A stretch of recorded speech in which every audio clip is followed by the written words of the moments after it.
Hello बच्चों, नमस्कार। स्वागत है आपका अपने परिवार अंकित एजुकेशन अड्डा पर। आज हम बात करने वाले हैं इसमें रेलवे के लिए कुछ महत्वपूर्ण क्वेश्चन लेकर आए हैं जो आपके नंबर सिस्टम से रिलेटेड हैं। निश्चित ही आपको इस तरीके के क्वेश्चन देखने को मिलेंगे। यह सारे क्वेश्चन जो आपके हैं वो प्रीवियस ईयर एग्जाम पर आधारित हैं। तो देखिएगा क्वेश्चन में क्या लिखा है 41 की पावर 43 प्लस में 43 की पावर 43 है, तो इनमें से किससे विभाज्य होगा।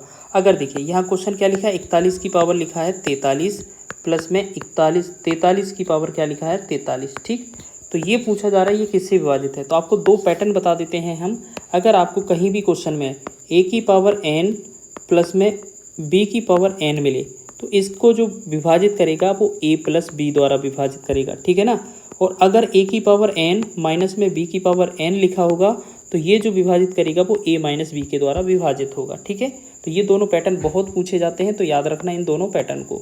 तो आप ये देखेंगे कि यहाँ पर 41 को a समझ रहे हैं, 43 को b समझ रहे हैं। अगर यहाँ पर a की पावर 43 और b की पावर 43 है तो हम क्या कह सकते हैं, इसका जो विभाजित होगा वो a प्लस बी के द्वारा विभाजित होगा। यानी कि a क्या है हमारा 41 है और प्लस में देखो इसको फॉर्मेट अगर बनाएंगे तो यही बनेगा, ठीक है ना। 41 प्लस 43 इन दोनों को ऐड करेंगे तो ये जो है वो हमारा विभाजित हो जाएगा इससे। तो ये हमारा कितना हो जाएगा 84। तो 84 जो होगा इस क्वेश्चन का राइट आंसर हो जाएगा, जो कि आपका डी ऑप्शन में सही है, ठीक है। तो ये दोनों पैटर्न याद रखना, दोनों पैटर्न ही महत्वपूर्ण हैं। चलिए आगे बढ़ते हैं नेक्स्ट क्वेश्चन की ओर। अगला क्वेश्चन देखेंगे। लिखा है क्वेश्चन में कि यदि PQ एक 2 अंकों वाली संख्या है तो PQ माइनस QP निम्नलिखित में से किससे पूर्णतः विभाज्य होगी, ठीक है। तो इस क्वेश्चन को क्या है आपको समझाने के लिए हम 3-4 उदाहरण लेते हैं ताकि आपको अच्छी से समझ में आ जाए। जैसे हम मान लेते हैं आपके लिए पहला एक संख्या ली है हमने, मान लेते हैं यहाँ पर 24, ठीक। और इसका अगर अंक पलटा जाए तो इसका जो संख्या बनेगा क्या बनेगा आपका 24 का मतलब आगे पलटा जाएगा तो ये कितना बनेगा 24 को अगर पलटेंगे इकाई का अंक दहाई बनाएंगे, दहाई का अंक इकाई बनाएंगे तो ये कितना बनेगा 42। तो इनका डिफरेंस अगर निकालेंगे तो ये कितना होगा 18, ठीक, ये बनेगा 18। जैसे हम मान लेते हैं एक अगला संख्या ली हमने 13, इसका अपोजिट करेंगे, इनके अंक बदलेंगे तो ये बनेगा 31। तो इसमें से घटाएंगे तो ये कितना बनेगा 18, ठीक। अगला हम देखेंगे यहाँ पर जैसे मान लेते हैं यहाँ लिखा है हमने 15, ठीक, 15 और इसका अंक बदलेंगे तो ये बनेगा 51। अगर यहाँ से घटाएंगे तो ये कितना बनेगा हमारा 36, ठीक। और आगे जैसे छोटा वैल्यू लेना है हमें, यहाँ लेंगे हम मान लेते हैं 13 हो गया, 12 ले लेते हैं, 12 को यहाँ लिखेंगे 21 लिखेंगे, ठीक। यहाँ से अगर उल्टा करेंगे तो 12 में से यहाँ 9 बनेगा, ठीक। तो हो सकता है ये 18, 9, 36 जो होगा ना सबसे छोटा, देखो 12 तो हो जाएगा, 11 तो बदलेगा नहीं, तो 12 सबसे छोटी संख्या है, इसको पलटने पर 21 बनेगा, इसका अंतर जो आएगा 9 आएगा। फिर इसके बाद ये बढ़ती जाएंगी, यानी कि या तो 9 आएगा या 9 का मल्टीपल होगा। तो हम कह सकते हैं सारी संख्याओं में यहाँ 9 से भाग जा सकता है, ठीक है। 9 से ये विभाजित होंगी सारी की सारी, देख लीजिए सारी एग्जाम्पल।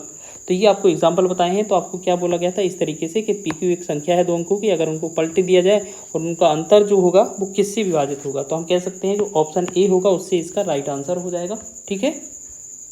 चलिए आगे बढ़ेंगे नेक्स्ट क्वेश्चन की ओर। अगला क्वेश्चन देखेंगे, बहुत ही महत्वपूर्ण क्वेश्चन लेकर आए हैं। सारे के सारे क्वेश्चन आपके एग्जाम ओरिएंटेड हैं और प्रीवियस ईयर आधारित हैं। यदि n एक प्राकृत संख्या है तो NQ माइनस n हमेशा किससे विभाजित होगा। चलिए n एक प्राकृत संख्या है, मतलब 1 हो सकता है, 2 हो सकता है, 3 हो सकता है, 4 हो सकता है, ऐसे कुछ भी हो सकता है। तो एक काम करते हैं, इस वाले जो आपका पैटर्न दिया है NQ माइनस n, तो इस वाले पैटर्न पर आप कुछ 2-3 एग्जाम्पल की उदाहरण लेकर देख सकते हैं। जैसे मान लेते हैं n बराबर हमने 1 लिया, तो यहाँ पर अगर 1 फिट करेंगे तो 1 का घन माइनस 1 बराबर कितना आएगा 0, ठीक।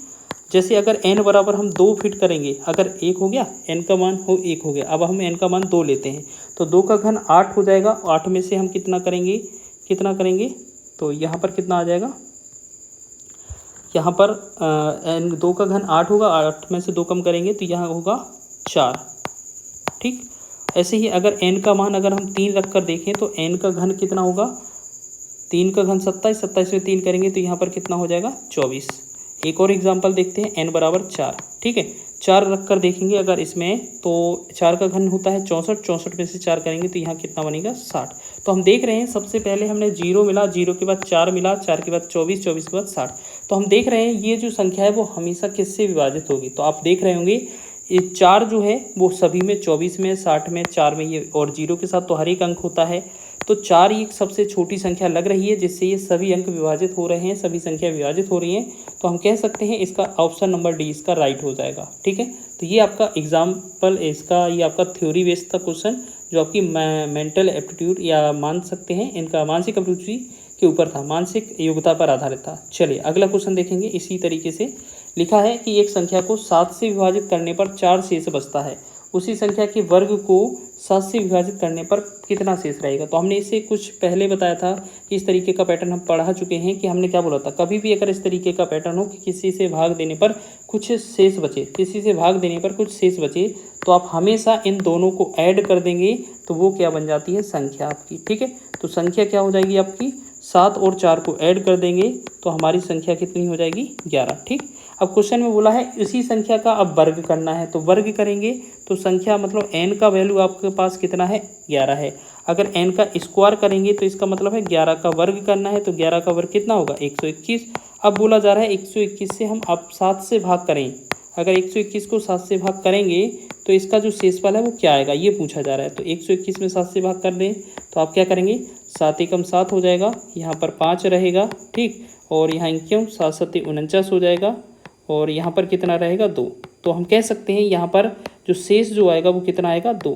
तो 2 शेष जो होगा इस क्वेश्चन का फाइनल आंसर बन जाएगा। तो क्वेश्चन में यही पूछा था हमसे कितना शेष बचेगा, तो ए ऑप्शन इसका राइट हो जाएगा। आपको समझ में आ रहा होगा, सारे के सारे क्वेश्चन आपके महत्वपूर्ण हैं और अच्छे तरीके से आपको बताए जा रहे हैं। निश्चित ही आपको इस तरीके से बनाएंगे तो कम से कम समय में अच्छा आंसर करेंगे आप।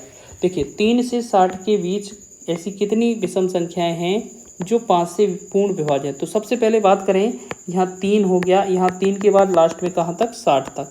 इनके बीच में अगर आप 5 से विभाजित किया जाए, संख्या पूछा जाए, तो 5 से विभाजित संख्या क्या होगी, पहले 5 आएगा, फिर 10 आएगा, फिर 15 आएगा, फिर 20 आएगा, 25 आ जाएगा, फिर आपका 30 आएगा, फिर 35 आ जाएगा, फिर आपका 40 आएगा, फिर आपका 45 आएगा, फिर आपका 50 आ जाएगा और 55 आ जाएगा। ठीक है, अब 55 तक पूछा है क्योंकि बीच में पूछा है। अब क्वेश्चन में क्या बोला था, एक चीज़ और लिखा गया था कि विषम संख्या, तो विषम संख्या में ना आपका 10 आएगा, 20 भी नहीं आएगा, ना 30 आएगा, ना 40 आएगा, ना 50 आएगा। ठीक, तो हमारे पास पूछा गया है कि कैसी कितनी संख्या हैं जो 3 और 60 के बीच हैं, 5 से विभाजित हैं। तो हम देख रहे हैं 1 हो गया, 2 हो गया, 3 हो गया, 4 हो गया, 5 हो गया और 6 हो गया।